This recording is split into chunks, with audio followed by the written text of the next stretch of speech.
Ben de öncelikle çok teşekkür ederim programa davet ettiğiniz için. Ben de şöyle gözden geçirdim. Hep katliamlar için programlara çıkmışım anlatmak için. Bu da acı bir gerçek ki evet biz Aleviler hayatımız boyunca hep soykırımlarla yüz yüze kalmışız. Her ne kadar kabul etmesek de gerçekten tarihimize ve geçmişimize baktığımız zaman Alevilerin her zaman maruz kaldığı ve soykırımla yüz yüze kaldığı bir sürü tarihsel liğimiz var yani. 37'den başlayarak daha öncesi de var tabii ki oraya girmek istemiyorum ve bugüne kadar devam eden katliamlar devam ediyor. Ben de Maraş'ın yıl dönümünü burada tekrar anmakla geçirdiğimiz günü o gün hayatını kaybeden, daha doğrusu soykırımıyla öldürmüş olan devlet ziynetinin hepsinin devri daim olsun ve saygıyla anıyorum. Ailelere de başsağlığı diliyorum. Sabırlar diliyorum. Halen belki onlar içinde bir sürü travmalar var. Yüzleşmediği travmalar var. Onu da görmek gerekiyor. Yani hani anma deyip geçmek gerçekten çok yerini bulmayan bir şeydir. Hı hı. Tabii ki biz Aleviler biliyoruz ki kul hakkı yenmez ve yapılan haksızlık da hiçbir zaman unutulmaz yani. Bunu da görmek gerekiyor. Evet 78'de büyük bir katliam oldu ama bu katliam böyle sıradan bir katliam değildi yani. Düzenli, planlı, devlet tarafında organize edilmiş. Aslında şimdi Maraş'ın hani o katliamın onu da görmek gerekiyor. Tamamlayıp oraya geçmek daha doğru olur. Mesela Maraş katliamında başrolde oynayan birçoğu yani milletvekili oldular yani. Evet bununla beraber Maraş'ın da boşaltılması ve yoksullaştırılması gerektiğini kimini metropollere, kimini yurt dışına yani dağıttılar. Ama başarılı oldular mı? Hayır olmadılar yani. Ona her ne kadar desek ki biz başarılı olduk. Oysa ki metropollere giden ya da yurt dışına çıkan, diasporaya çıkan burada kimliğini daha sahiplenerek, araştırarak, derinleştirerek sahiplenmeye çalışıyorlar ve bunun bir sürü de yani ispatı var yani. Bir deprem şeyinde en çok deprem 11 ilimizde oldu ama ilk başta kendine sahiplenen ve o depreme sahip çıkan Maraşlar oldu. Ve Maraşlar üzerinde yardımlar gönderildi. Martev diye bir kurumumuz var yani Maraş'ın Dernekler Federasyonu. Oradan yani bunu da görmek gerekiyor. Her ne kadar desek ki dağıttılar ya da göç ettirdiler. Bununla beraber başaramadılar ya başaramayacaklar da. Çünkü buradaki gençler, Avrupa'daki gençler benden daha çok Maraş'a ve kendi hani ilçeler köklerine, ilçe bazında hem Kürtlüğüne hem inancına sahipleniyor. Mesela pazarcıklı genci gururla diyor ki ben pazarcıyım ve her sene gidip görmek gerekiyor. Bir Elbistanlısı öyle, bir Arşivlisi öyle. Yani bu tek bir şeyde kalmıyor. Bütün Maraşlar, burada olan Maraşlar bu katliamın devlet tarafından yüzleşmesi gerektiğini ve biz köklerimize sahip çıkacaklarını bunun bilincindeler yani.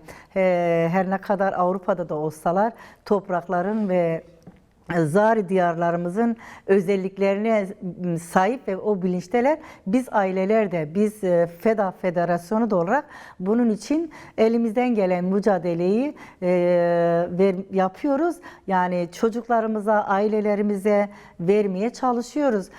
Tabii ki çok mu başarılıyız? O da tartışım. Çok başarılıyım demek doğru olmaz ama yeterliyiz, yapıyoruz. Hem Maraşlı olarak hem Federasyonu olarak biz bu mücadelenin, bu katliamların böyle unutulacağını düşünmüyoruz. Her katliamla yüzleşmesi gerektiğini düşünüyoruz. Ben de o canlarımızı saygıyla, sevgiyle anıyorum, mücadelelerin önünde eğiliyorum.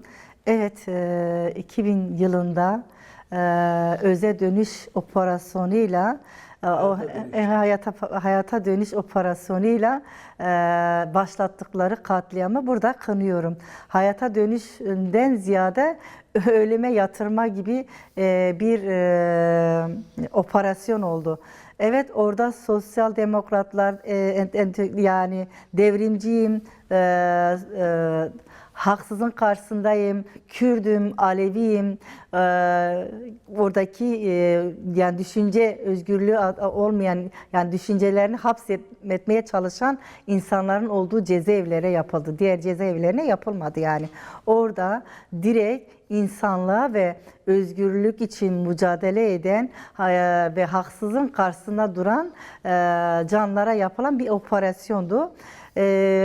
O operasyonda yani canların F tipi ne karşı yaptıkları açlık grevinin önüne geçmekti ve orada insanları 20 cezaevine aynı anda operasyon düzenlemesi, gazla, bombayla, silahla, helikopterle saldırması doğru muydu? Değildi. Bir sürü insanın orada hayatına mal olduğu, bir sürü insan yakılarak öldürüldü ve kurşunlanarak öldürüldü. Bunlar hiçbir zaman insanlık karşısında karşılığı olan bir şey değildi yani. Aynen Alevilere yaptıkları katliamın eş değerinde olan katliamlardır. Tabii ki bu doğru değil. Yani halen cezaevlerinde de bir sürü şimdi farklı direkt silahla saldırmıyor ama ölümle yüz yüze bırakıyor. Bir sürü tutsaklar, hasta tutsaklar var ve bir sürü haksız yere 30 yıl, 35 yıl yatan insanlar var. Bunlar da birer operasyondur. Bunlar da teşekkür ederim. Evet, sevgili canımız orayı değerli toplu belirtti. Evet. Hani biz dünya Alevisi olacağız şiarıyla yola çıkmış oldu. Evet, yani şimdi evet demek ki birlik olunca gerçekten birçok şeyin, katliamların önüne geçebiliyormuşuz yani. O gücümüz varmış yani. Sırf Alevi kaynaklı değil de bütün hani sizin dediğiniz gibi Rojava'nın var olduğu bir yerde halen bizim oradaki Alevilerimizin böyle bir katliama maruz kalması gerçekten acı verici bir şey. Burada ne çıkıyor? Orada örgütsüzlüğünün devamı olduğunu söyleyebiliriz. Örgütsüzlük yani sadece yani maddi manevi şeyler değil. Öz savunma, öz gücünün olmaması en başta gelen bir örgütsüzlüktür. Bizim Alevi canlar oradaki var olan bu savaşların ve Kürt halkının ezildiğini, yok edildiğini, öldürdüğünü görseydi sonradan sıra bize gelecek olmanın bilincine varsaydık belki şimdi bugün bu Arap Alevilerin katliamlarını konuşmayacak olacaktık.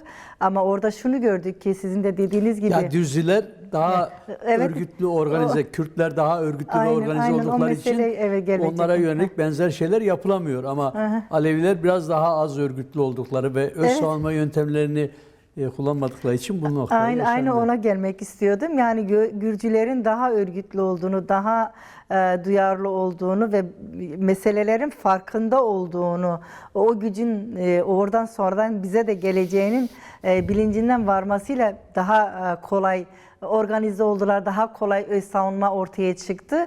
Orada bizim işte Alevilerin maruz kaldı. Burada örgütsüzlüğün ve o savaşın bir gün gelip onlara da dayanacağını görmemesinden kaynaklı olduğunu düşünüyorum. Ama bu demek değildir ki yani çözülmeyecek, yapılmayacak. Ama ona rağmen orada bir direniş var. O direnişi saygıyla selamlıyorum. Hani bir 5 günlük grevin yapılması bu da büyük bir mücadeledir. Büyük bir oluşumdur. Bu yöntemlerle birbirimizi örgütleyerek, dayanışarak yolumuzun hani yolunun yolcusu olarak gidersek birçok şeyin yapılacağına inanıyorum. Rojava orada bir örnektir. Rojava devrimi yani bütün haklarda var olan o Rojava devriminde Alevisi de var, Sünnisi de var. Birçok halklar var orada yani. Onu görerek biz de bu yolda biz Aleviler evet gücümüzü birleştirerek, bir araya gelerek, birbirimizi arayarak şimdi birbirimizden bahsediyorsak, birbirimizin derdini anlayabiliyorsak bu demek ki bu başarıdır. Evet, Aleviler yüzyıllardır katlediliyor ama bugün geldiğimiz nokta bir vücut olarak buluşmaya çalışıyoruz, birbirimizi anlamaya çalışıyoruz, birbirimizi ötekileştirmeden, ama bunu da bilmemiz gerekiyor. Devletin yaptığı oyuna gelmemek. Bugüne kadar Peki devlet dediniz de oradan hemen cümlenizi bitirin. Yani devletin bizi ayrıştırdığımızı görmemiz gerekiyor. Yani Alevi, Kürt Alevisi, Arap Alevisi, Türk Alevisi, bu da devletin bir oyunu ve planlamasıdır. Onun için ta Osmanlı döneminden gelen bir planlamadır. Daha doğrusu Alevleri dize getirmek, yani Alevleri dizayn etmek, bunun başaramadıklarını görmemiz gerekiyor.